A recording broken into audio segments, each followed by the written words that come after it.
మీది 4%, 96% మాదే. 4% तेरा है, बाकी सब हमारा है.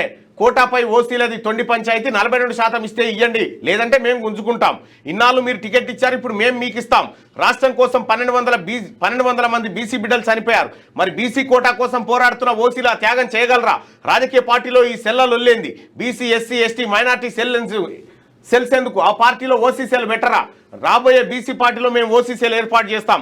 కాంగ్రెస్ హస్తిన ఆందోళనలో అంతా డ్రామానే. తీన్మార్ మల్లన్నను చూస్తే అన్ని పార్టీలకు భయం పట్టుకుంది. బీసీ రాజ్యాధికారం స్వావలంబన కోరుతున్న బిడ్డలంతా ఒక్కటి కావాలి.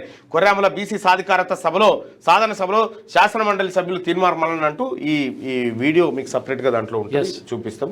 బీసీ జేఏసీలో తీన్మార్ మల్లన్న టీం విలీనం, కొర్రాముల సభ వేదికగా మల్లన్న ప్రకటన అంటూ నిన్న ఈ కార్యక్రమానికి హాజరైనటువంటి బీసీ బిడ్డలందరికీ కూడా పేరు పేరున ధన్యవాదాలు తెలియజేసుకుంటూ ఇక యుద్ధం ప్రారంభిస్తా ఉన్నాం.